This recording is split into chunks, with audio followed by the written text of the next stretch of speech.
Hello and welcome. मैं हूं ज्योति। आप देख रहे हैं चुनावी समर, जहां पर एक और ताजा अपडेट के साथ हम हाजिर हैं। राजरत्न अंबेडकर ने कहा, मंत्रिमंडल में फेरबदल कर सरकार अपनी नाकामी छुपा रही है।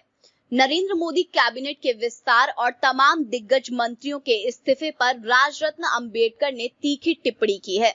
दरअसल मोदी मंत्रिमंडल में जिस तरह से फेरबदल देखने को मिला, उससे अंधभक्त भी चौंक गए, क्योंकि किसी को भी इतनी बड़ी संख्या में मंत्रियों के फेरबदल की उम्मीद नहीं थी, जिसको देखकर राजरत्न अंबेडकर ने भी मोदी सरकार के खिलाफ हमला बोला है।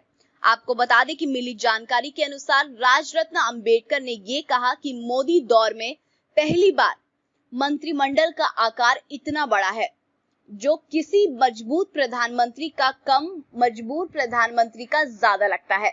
उन्होंने कहा कि ऐसा महसूस हो रहा है कि मोदी अपने मंत्रिमंडल से नाराज थे। राज कहा कि ट्विटर के खिलाफ जंग छेड़ चुके कानून मंत्री रविशंकर प्रसाद को हटाकर मोदी सरकार ने क्या ये संदेश देने की कोशिश की है कि उन्होंने ट्विटर पर एक्शन लेने में लापरवाही बरती।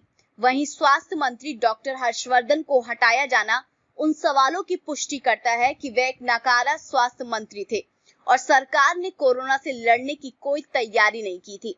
राजरत्न अंबेडकर ने बताया कि मोदी मंत्रिमंडल में जिस तरह से उत्तर प्रदेश विधानसभा चुनावों को देखते हुए जातिगत संरचना के आधार पर मंत्रियों को चुना गया है, उससे ये साबित होता है कि मोदी इस मंत्रिमंडल के सहारे उत्तर प्रदेश विधानसभा चुनाव फतेह करना चाहते हैं।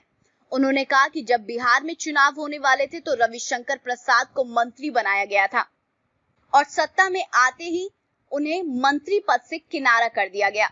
यानी कि मोदी सरकार चुनावी राज्यों में से जुड़े नेताओं को मंत्री बनाकर राज्यों में भगवा परचम लहराने की कोशिश कर रही है। उन्होंने कहा कि अब मोदी चाहे जो भी चाल चले, पर जनता उनके झांसे में नहीं आने वाली।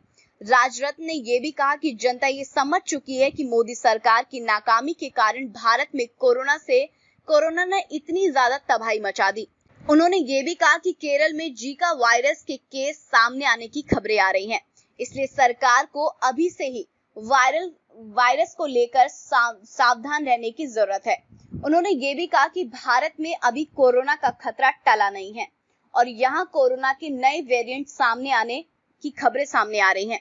राजरत्न अंबेडकर ने यह भी कहा कि ऐसे में सरकार ने भले ही मंत्रिमंडल में फेरबदल कर अपनी नाकामी को छुपाने की कोशिश की हो, पर कोरोना के खतरे का जो खतरा है, उसको देखते हुए मोदी मंत्रिमंडल को अभी से ही सजग होने की जरूरत है। इस तरह राजरत्न अंबेडकर ने साफ शब्दों में कहा कि मोदी मंत्रिमंडल में हुआ ये फेरबदल सिर्फ सरकार का अपनी नाकामी छुपाने की एक जरिया था, लेकिन जनता मोदी के इस चाल को अच्छी तरीके से समझ चुकी है और उत्तर प्रदेश विधानसभा चुनावों में जनता मोदी की रणनीति का मुंह तोड़ जवाब देते हुए नजर आ सकती है। तो इस पर आपकी जो भी राय है, आप प्लीज कमेंट सेक्शन में लिखें। Thank you so much. Keep watching today's for more news.